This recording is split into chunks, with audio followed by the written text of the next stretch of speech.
شيخ اهلا وسهلا ان شاء الله که شما صحبت کنید. من کمی با صحبت مشغول شده اهمیت ندادم. الله سبحانه و تعالی حفظتون کند. کمی ما گوش کنیم. حفظك الله ورعاك الشيخ عزيز، بارك الله فيك. ابو حاجه من واقعا گوش کردم و الحمدلله بسیار زیبا و خوب حقیقت منهج اهل سنت و جماعت رو بیان کردید و این چنین حقیقت منهج این اهل ضلالت، اهل فتنه، جهمی های زمانه راسخیه رو هم بیان کردید. الحمدلله خیر است. بارک الله فیکم برادر عزیز. لیکن ببینید الحمدلله این دین الله است، صاحبش هم الله است سبحانه و تعالی، و هرگز این دین به دروغ و به تهمت و به طعنه پیش نرفته است و به همچنین باطل ها، چیزهای باطل، هیچ کسی دین را نصرت هم همچنین نداده است. نصرت دین به قرآن است، به سنت است، با فهم سلفی این امت است. هر کسی که میخواهد دین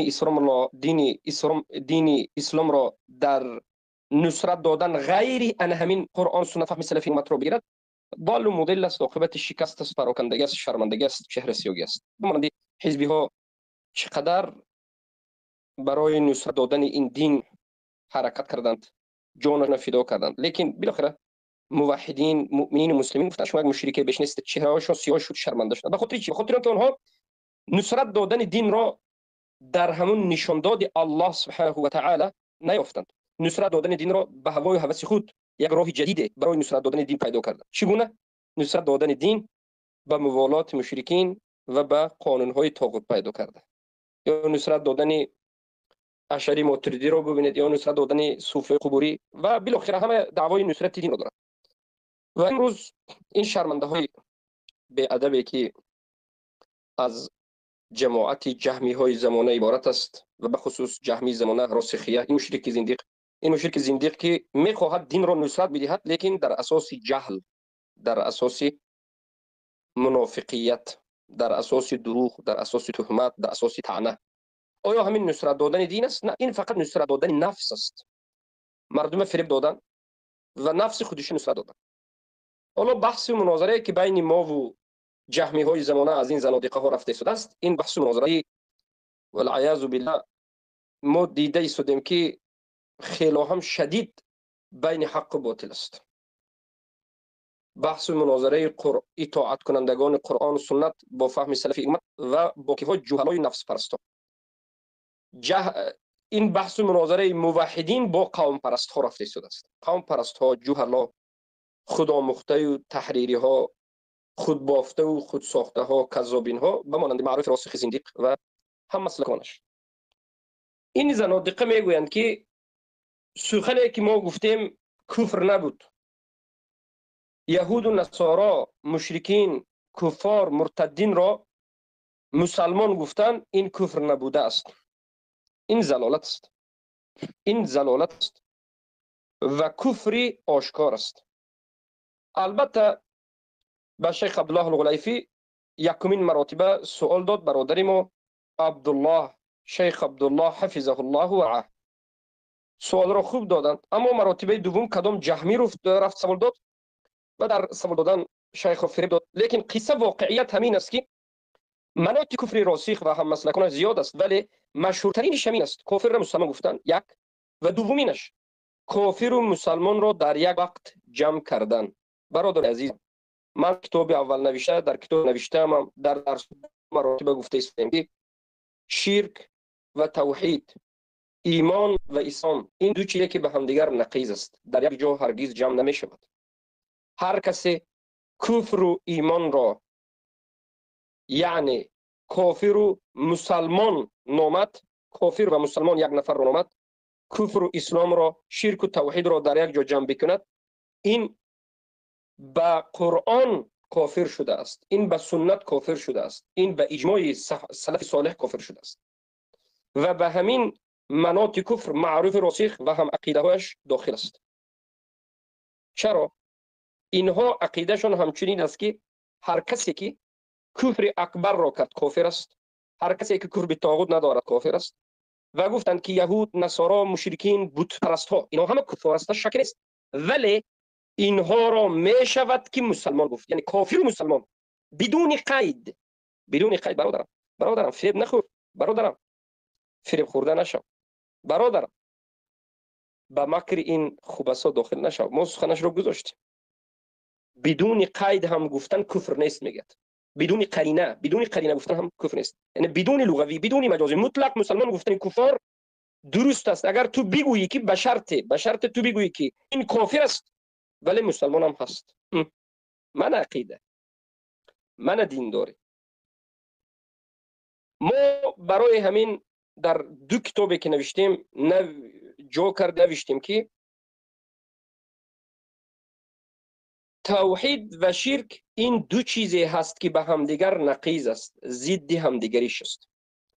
هرگز در یک انسان در یک جا توحید و شرک جمع نمی شود.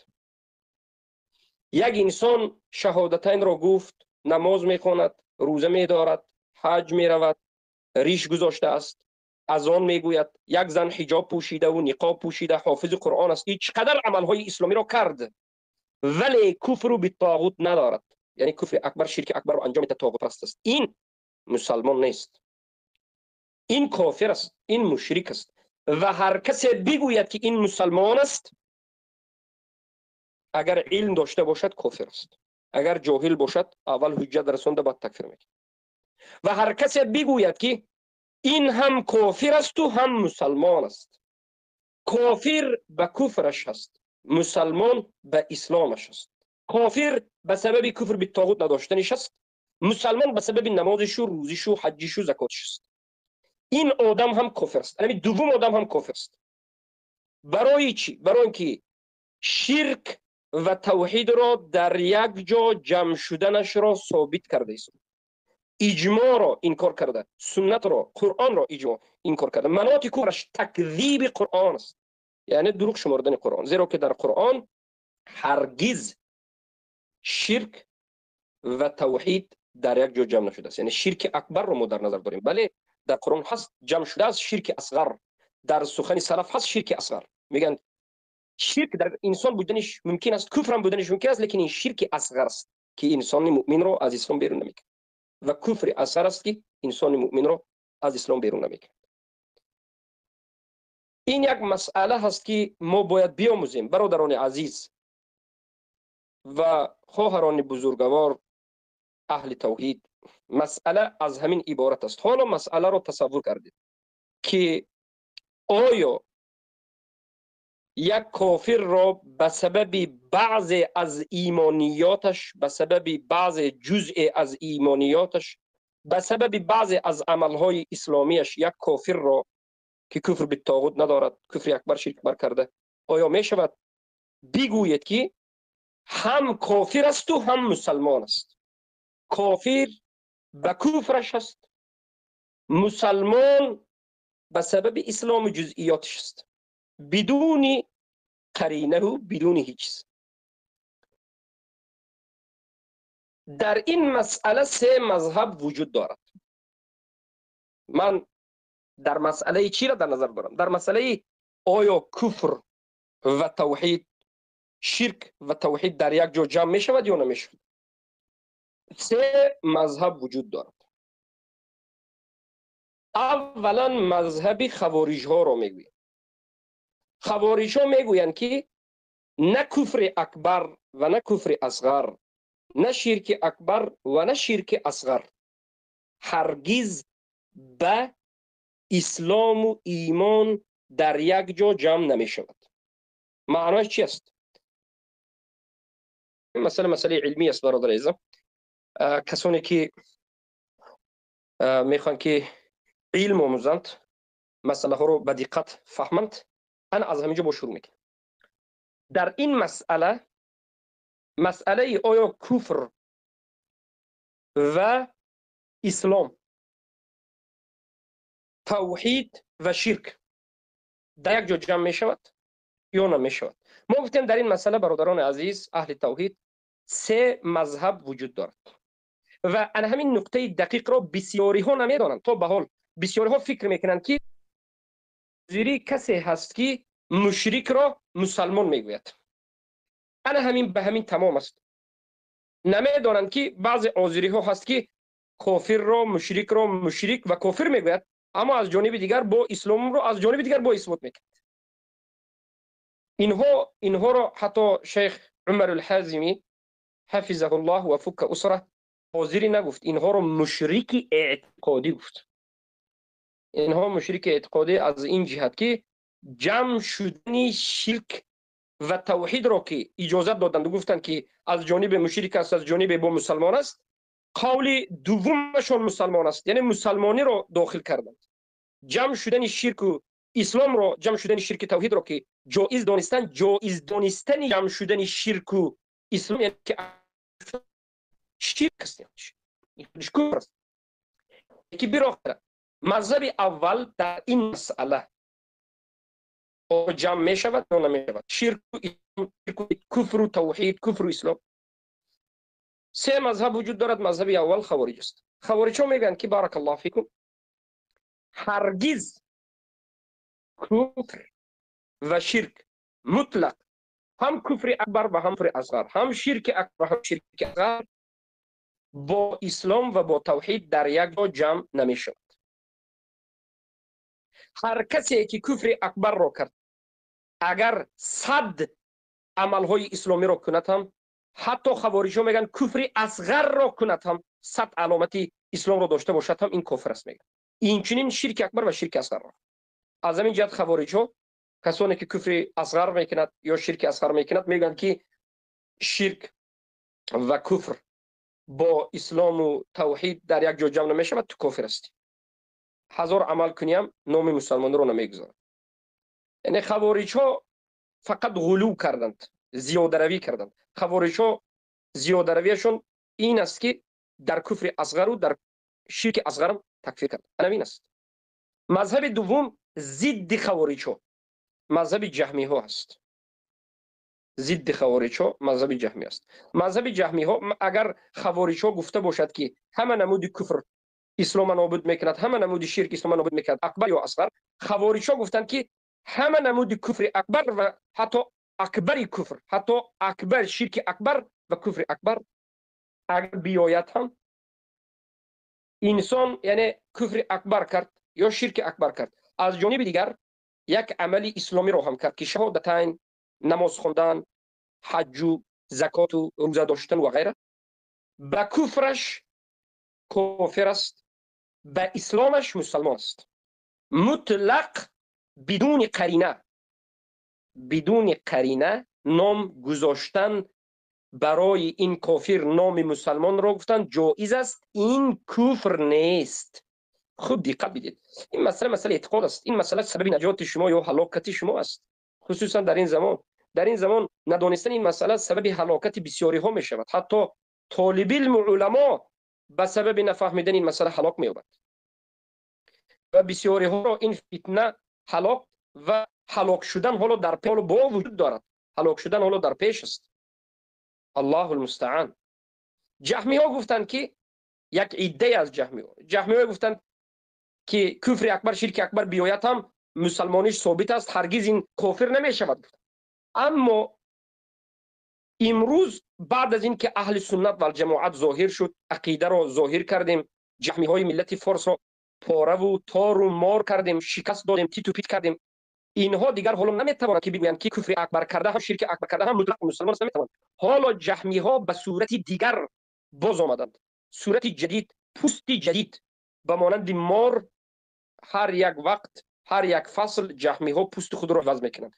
حالا بعد از عوض کردن پوست جهمی های جدید آمدند که میگن که بله ما مثل جهمی ها نیستیم که بگوییم که شرک اکبر کرده مشرک نمی شود. نه، شرک اکبر کرده مشرک است، میگن کفر اکبر کرده هم کافر است. ولی چی؟ ولی به نمازش با بدون قرینه مسلمان گفته میشد. یعنی چگونه مذهب به وجود آمد؟ مذهب این که کفر اکبر و توحید، شرک اکبر و توحید در یک جا جمع می شود. یک انسان را به شرک اکبرش مشرک میگوییم، و به کفر اکبرش کافر میگوییم، ولی به نمازش، به روزش، به حجش مسلمان میگوییم. این است مذهبی جدید برآمده راسخیه، تحریریه. اینا در اول اصلا شرک اکبر کرده رو مطلقا این مسلمان است میگفتند، اما به ضربه های پی در پی ما اینها قبول کردند که شرک اکبر، کفر اکبر کرده کافر است، مشرک است و کافر است. ولی نماز، روزه، حج، زکات اگر داشته باشد، همین شرک اکبر، کفر اکبر کرده، همین مشرک، همین کافر باز مسلمان گفته می شود. اگر کسی بیاید مشرک را دیده دانسته بگوید که بله مشرک است، مسلمان است. مشرک به سبب شرک اکبرش، به سبب کفر طاغوت داشتنش، مسلمان به سبب نمازش، روزش، حجش، زکاتش، بدون قرینه مسلمان لغوی مجازی، همین مسلمان. این مذهب جدیدی لعنهم الله، قاتلهم الله، اخزاهم الله، اینها میگن که این باکی ندارد، این کفر نیست. یعنی امروز هر یک کافر را به سبب نمازش بدون قرینه مسلمان گفته رفته میگه، هم کافر هم مسلمان، هم کافر و هم مسلمان گفتن به این کلمه خودش کفر است، خودش شرک است. هم کافر هم مسلمان گفتن تکذیب قرآن است، از این جهت کافر میشه دادن، زیرا که در قرآن هم کافر و هم مسلمان وجود ندارد. کافر به کفر اکبرش، مسلمان به اسلام و نمازش نیست. میگه کافر و مسلمان از دیگر جداست. کفر اومد، اسلام نابود میشه، اسلام حقیقی و کفر نابود میشه. هرگز مسلمان گفته نمیشود کافر کسی که با قرینه یا بدون قرینه. حالا که قرینه که کمی مردم رو نفهمیده ایستادن، بدون قرینه حتی مطلق مسلمان میگه کافر است. که معرف راسخ انا میسخن رو میگه که بدون قرینه هم که گوید کفر نیست. میگه حالا که این هم کفر و هم شرک است. از کدام جهت کفر است؟ کسی که میگه که شرک اکبر کرده مشرک است، کفر به طاغوت نداشته کافر است، مشرک است، ولی نماز که میخواند مسلمان است. هم کافر و هم مسلمان گفت، قرآن چیکار تکذیب کرد، کفر تکذیب است، شرک است. از کدام جهت؟ یعنی کفر تکذیب یک مراتب دیگری شرک. جایز دانست که مشرک مسلمان گفته شود، جایز دانست که هر دوش شرک و اسلام، توحید و شرک، کفر و توحید در یک جا جمع شود. کافر و مسلمان، کافر و مسلمان گفتن یک عباره به وجود آید، این شرک است. از کدام جانب؟ جایز دانستنی گذاشتن نام مسلمان به کفر، این شرک است. جایز دانستنی جمع شدن کفر اکبر و شرک اکبر با اسلام و توحید. این مذهب دوم است و مذهب همین راسخ خبیث، این کفر زندیق همین است و برای همین ما تکفیر کرده.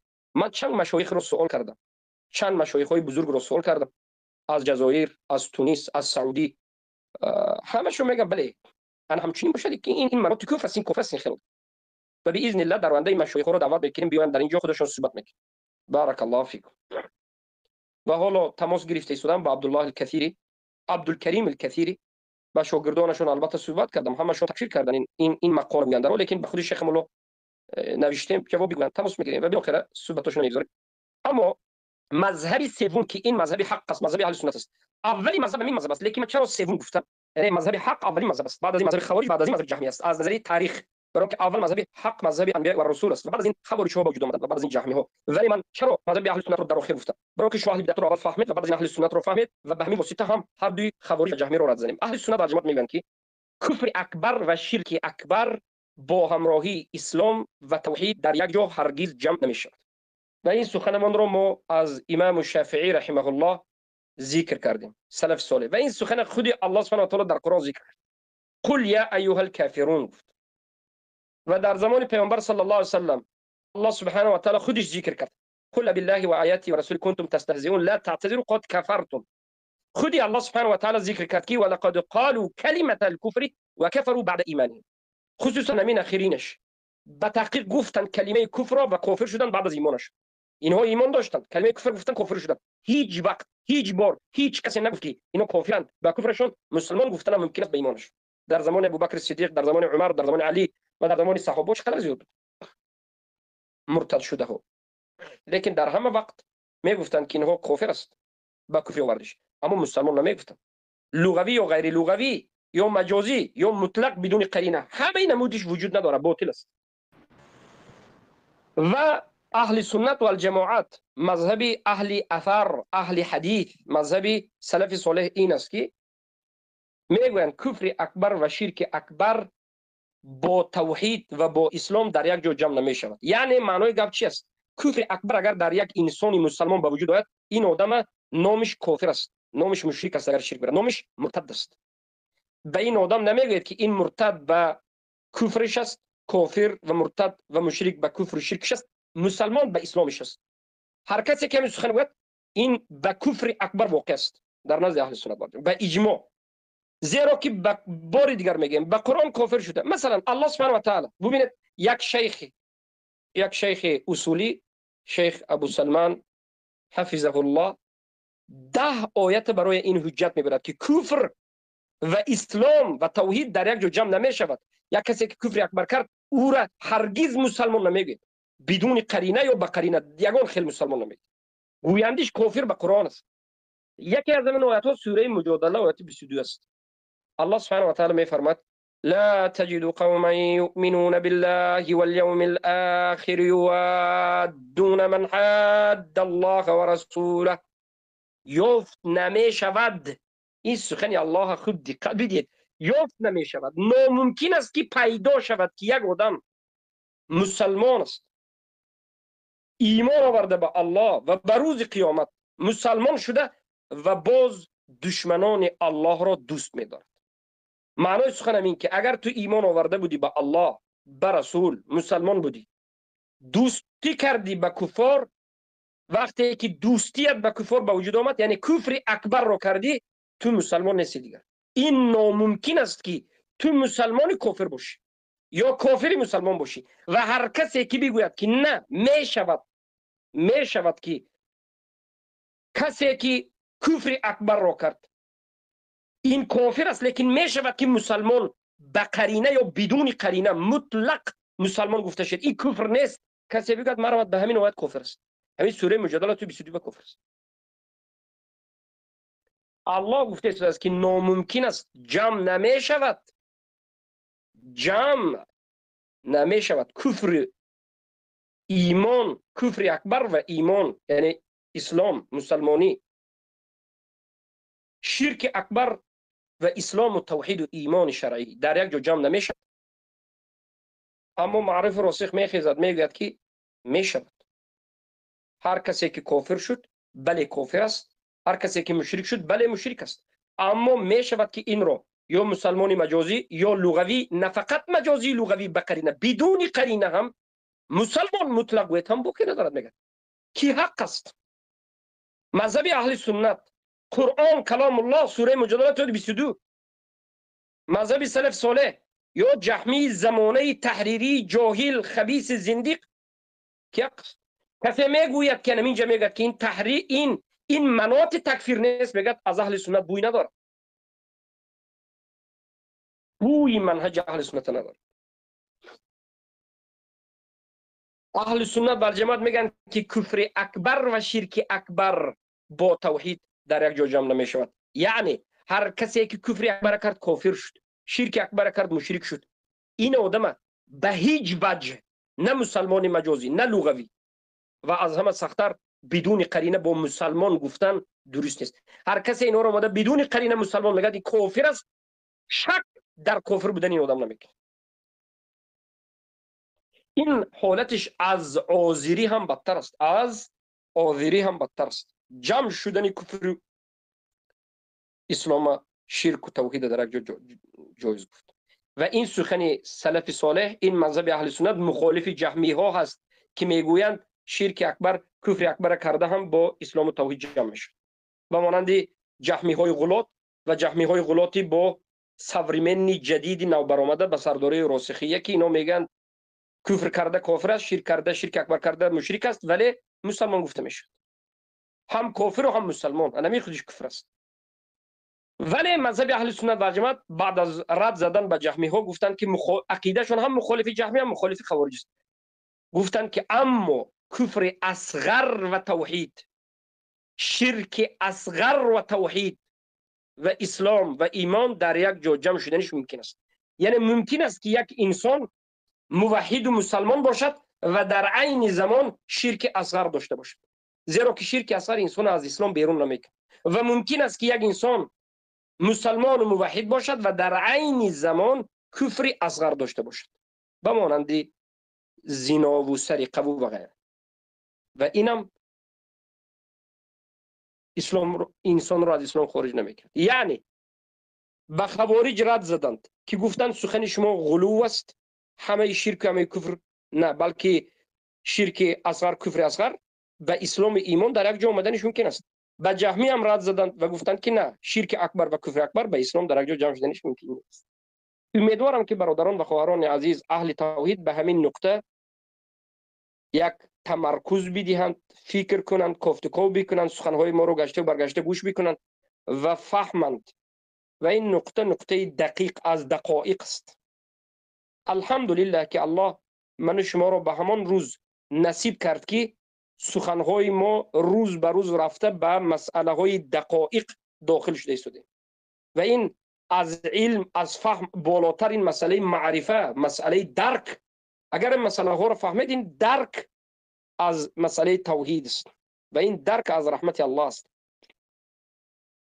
اما کسانی که از منهج بیخبر هستند، کسانی که علم ندارند، کسانی که در نزد مشایخ اهل سنت و جماعت منهجی و منهج را ناموختند، منهج را ناموختند، به منهجانه دو از این طرف اون طرف خودآموزی کرده، منهجشان منهج اهل کلام است، منهج کذابین و دروغگویان است. اینها این مسئله را فهمیده نمیتوانند. این مسئله را اهل توحید خالص باذن الله میفهمند که ما چی گفته شدیم. آدمای جهلا ما چی گفته شدیم حتی نمیفهمند. امیدوارم که یک موضوع قوی و فهمو برای شما باشد که خوارج‌ها کفر اکبر، شرک اکبر و کفر اصغر و شرک اصغر را به ایمان جمع شدنش این کار میکنند، به همه مسلمان‌ها را تکفیر میکنند. جهمی‌ها شرک اکبر و کفر اکبر را با توحید جمع شدنش جایز گفته همه را مسلمان میگن و جهمی‌های زمانه میگن که نه، ما جمع شدنش این کار میکنیم.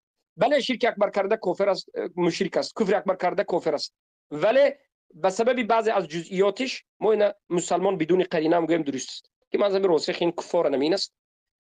ولی مذهب اهل سنت و جماعت این است که کفر اکبر و شرک اکبر کرده کافر است و این را به هیچ وجه مسلمان گفته نشد، نه لغوی، نه مجازی، نه بدون قرینه، و اینا کفر میدانند، تکذیب به آیات و شرک. ولی میگویند که شرک اصغر و کفر اصغر کرده کافر نیست. کسی که ایمان دارد، توحید دارد، اسلام دارد، از او شرک اصغر و کفر اصغر به وجود آمدنش ممکن است، اسلام نابود نمیکند. ولی اگرچه این گناهی بزرگ است باید توبه کنی، اما شرک اصغر و کفر اصغر بیاید توحید نمیشکند، اسلام نمیشکند. از این میبرد که شرک اصغر و کفر اصغر با توحید در یک جا جمع شدنش امکان دارد، اما با کفر اکبر و شرک اکبر در یک جا جمع شدنش امکانیت ندارد. با همین فکر میکنم بسیار مسئله بیان میشه، یعنی فهمو میشه، بسیار مسئله فهمو میشه. بارک الله فیکم. اگر مسئله فهمو شد، اگر منهج فهمو شد، الحمدلله بگید برادر عزیز. اگر مسئله فهمو شد بگید الحمدلله، این رحمت الله است سبحانه و تعالی که فهمو شد.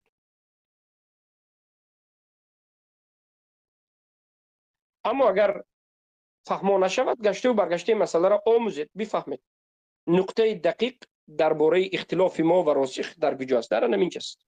ما کتاب نوشتیم گذاشتیم، اما ما تهمت نمیکنیم.